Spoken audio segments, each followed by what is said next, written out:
Congratulations, back in the third round here at Roland Garros. Nearly flawless performance today. I know your opponent retired from that match, but listen, you've been playing spectacular on clay, 8-3 this year. You've gone through different emotions on this surface. How would you characterize your relationship with clay right now?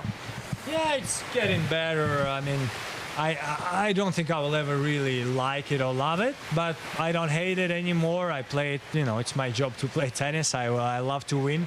So now I feel like I know more and more how to play on it, how to win. And accepting the defeats, either like small defeats, which is losing a game or losing a break, or big defeats losing a match, helped me a lot to get easier with the surface. I'm feeling good this year so far in Roland Garros and looking forward. This is about as ugly a day as you can humanly get over here. And when the sun is out in Paris, it is so beautiful.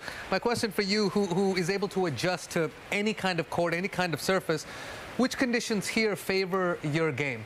Very, very tough question, because usually I would always say I like it sunny, especially on clay. The ball goes faster, bounces more.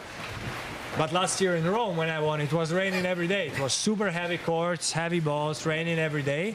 And I was playing probably, my best clay court tennis ever. And in Paris was actually very dry and warm last year. And now I'm playing really good with this weather. I think from what I saw, it's going to stay like this for almost 2 weeks.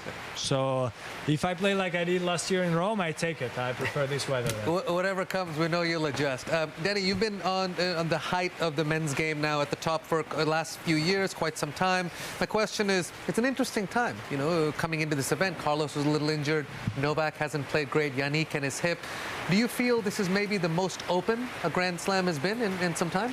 Well, when we talk about Big Three, or when even, 2 years ago, Rafa and Novak were kind of still winning all the Grand Slams. I mean, last year Novak still won 3. Yep. But for sure it gets more open. And as you say, we had at one moment I would put myself there even if I have just one. But Yannick and Carlos going, semis non-stop.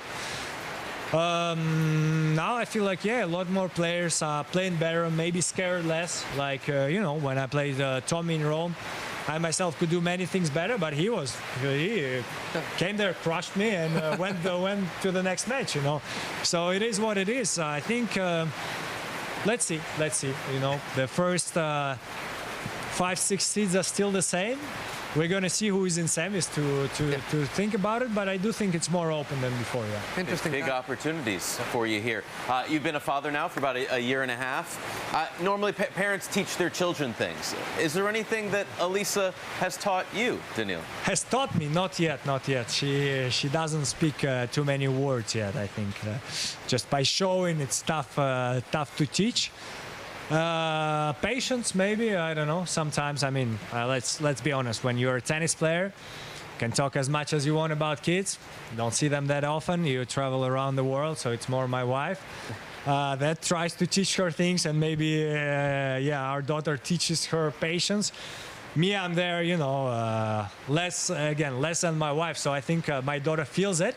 So with me, she's easy. Like when we're together, she's not having too much of a character. She's just going by the flow, and I'm like, I like to make jokes with my wife. Like, hey, you told me she was criminal, she's fine.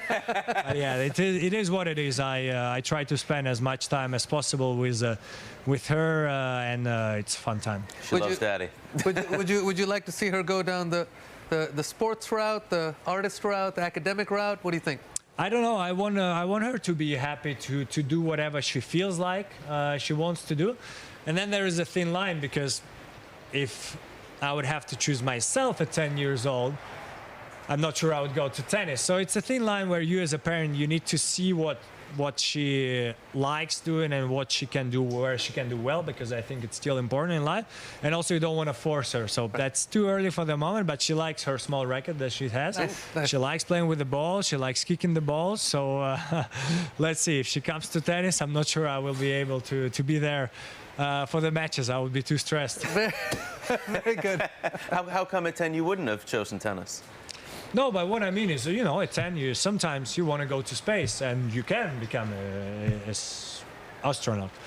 Sometimes you want to go, I don't know, to circus, and sometimes you want to, what else do you want to do?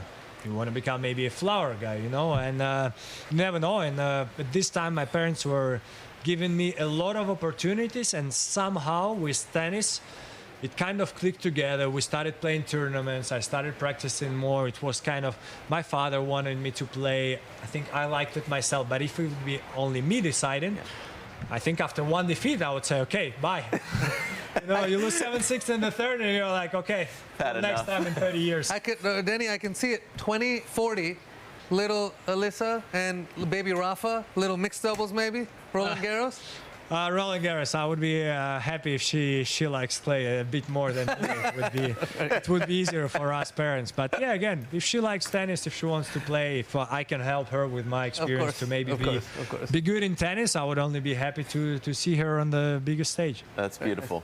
Well, thanks for spending some time with us. Stay dry out there. Keep up the fantastic work on the court, and best of luck going forward. Thanks a lot, guys.